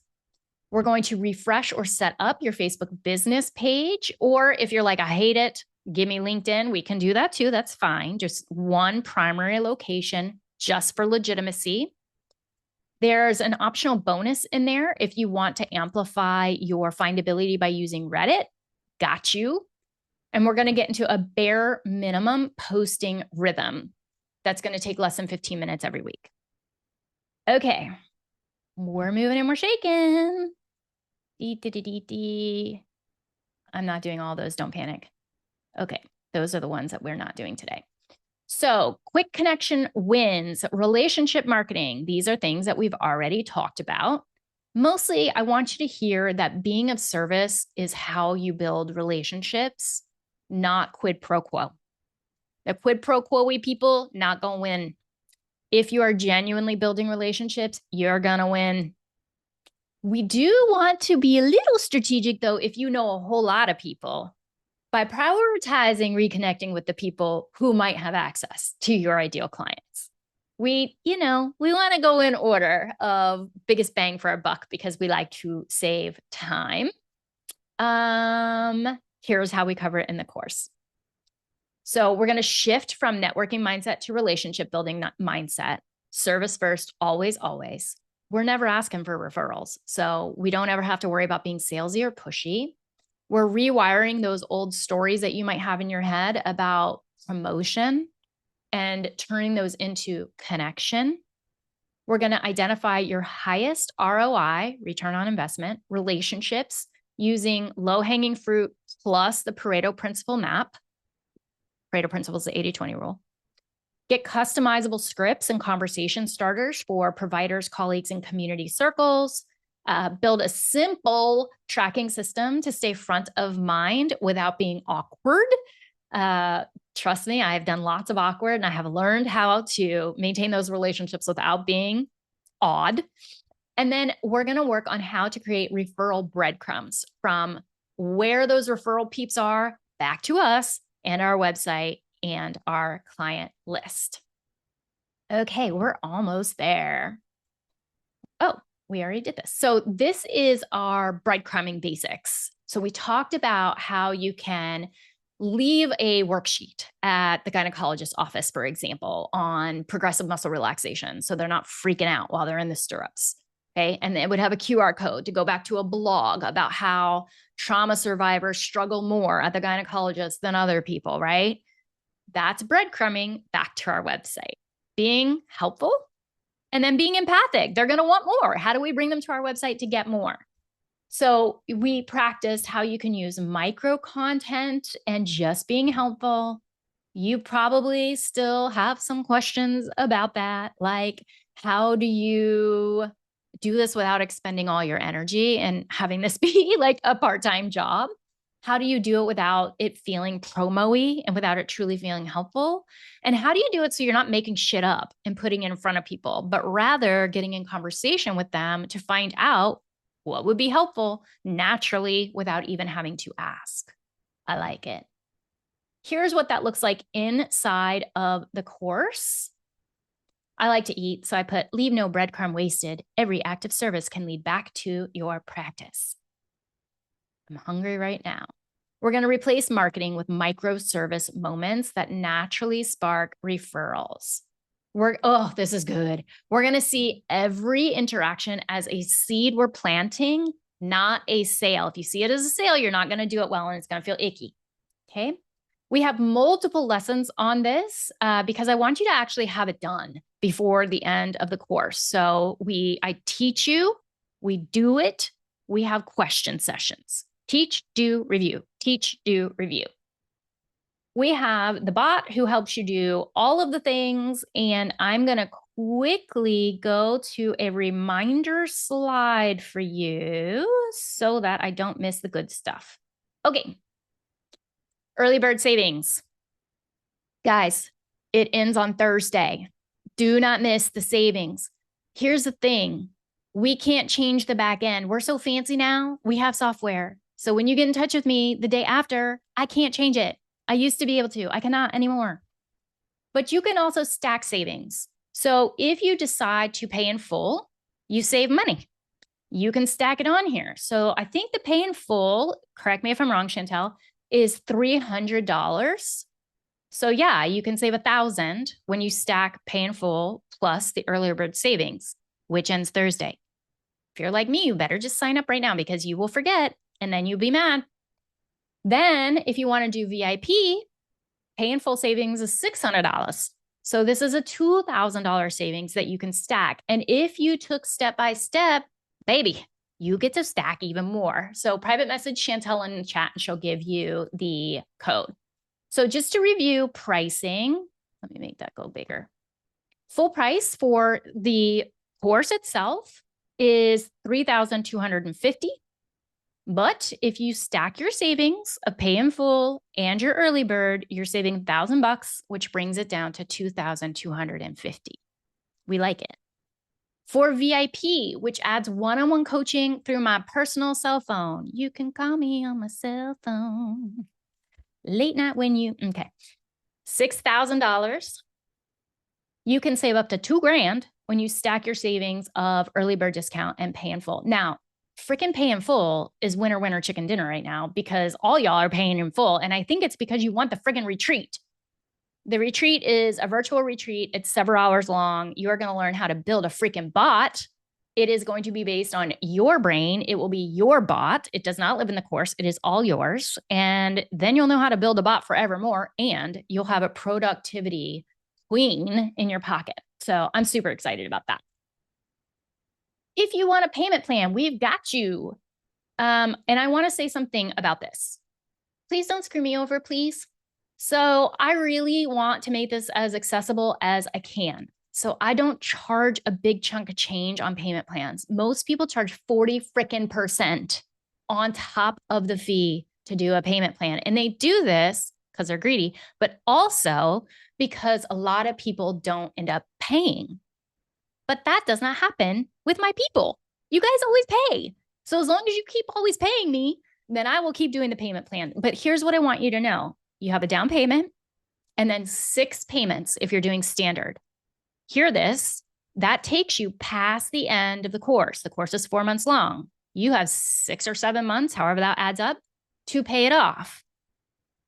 Please don't get it in your head that this is a subscription. This is a payment plan. So you have to keep paying until it's paid off, okay? I say this because like, if you're me, you will forget and you'll be like, I'm not even in this course anymore. Why am I getting a bill? Because you did a payment plan. Okay, I want to show you also a little tricky trick we did. You're like, how the heck is VIP cheaper per month, Amber, than standard? And that is because we extended the payment plan. So you have a down payment and then you have 12 months to pay it off. The reason that I did this is that some of you will not have the success you want in the course unless you have one-on-one. I am that person. I will not get shit done unless I have one-on-one. So this gives you Voxer access to me. You can leave as many messages as you want. I respond at least twice a week, at least. And you also get 2 asset reviews. So I will go over a piece of your copy twice during the course on video. You don't have to be there. I go through in micro detail, usually 20 to 30 minutes. You get the edited draft and you get the video, and you can use that to replicate the results on all of your pages. I look at scripts, I look at website pages, I look at whatever, pamphlets. If you do pay in full, remember that you save the additional $300 to $600. And remember that if you purchase today, you get the Hack Your Hardwiring bonus. The Hack Your Hardwiring bonus is fun.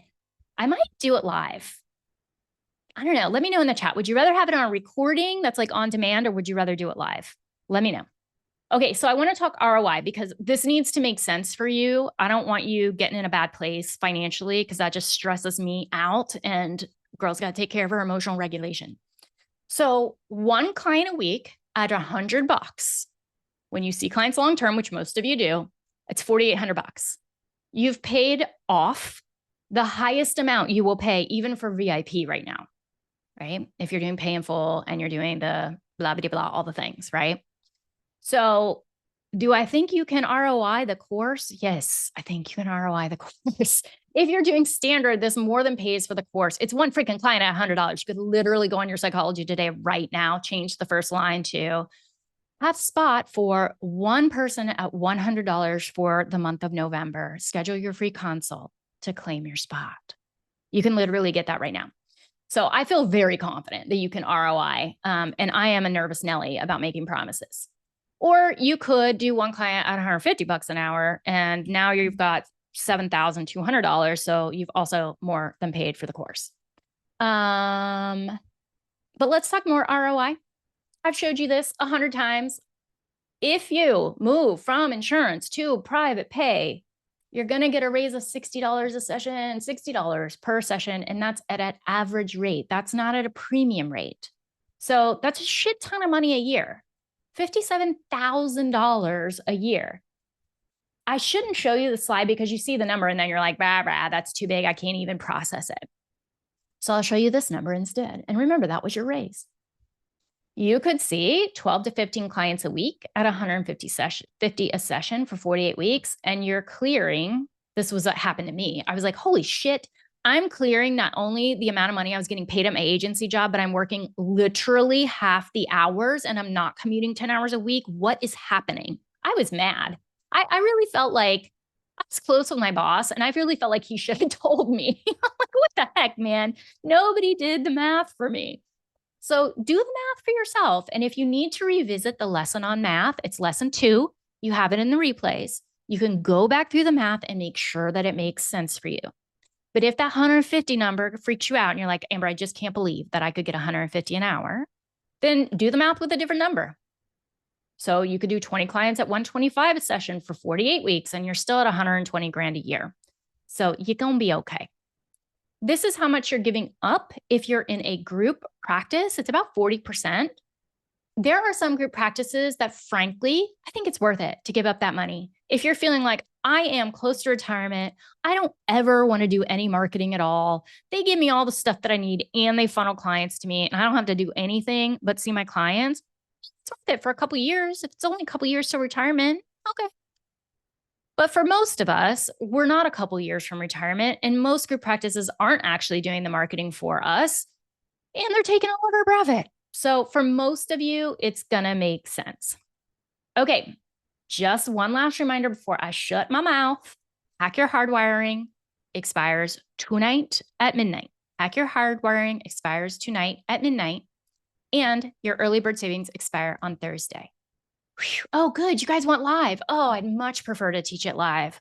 Oh, that's awesome. Okay. So I can teach it live and we can have it self-paced after that for anybody who wants to do it self-paced. I'm looking for the comments. There we go.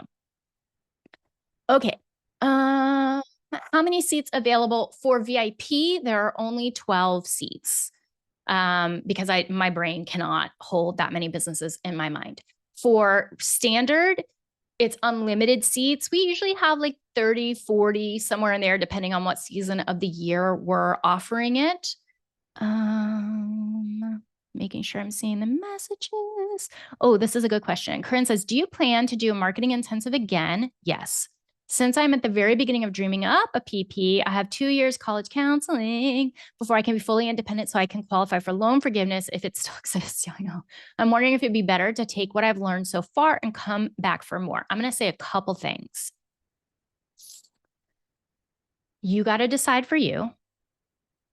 I'm going to just confess a bias, which is I already really like you in particular. Like, I feel like I've come to know your personality. So I just want to name the bias of like, I want you in the course so that you can like eliminate that part to make your own decision. I was in the same position that you were in with college counseling, and I got sneaky deaky when it came to that loan forgiveness. So I'm going to tell you what to do. I was afraid to make too much money because I didn't want to get disqualified for loan forgiveness. So I didn't want to do a private practice on the side and then get disqualified. But I found out you can hide your cash in college counseling centers. So you can put a crap ton of money into a pre-tax retirement account. So what I would suggest is start your marketing right now so it has time to age, because it's going to take a while to get clients in the door. If you get a client, okay, take one client, maybe two if you're feeling like, yay, I just want to take a lot. If they're paying you a lot of money and you're worried, oh shit, I'm going to get disqualified, then we just move more money into your retirement account. So because the loan forgiveness program is based on your, what's the name of it? Adjusted gross income, which doesn't take into account money you put into your pre-tax retirement accounts. So you can maneuver and make sure you're good to go. And I agree. Like, is it even going to still be there? So honestly, I think I'm removing my bias.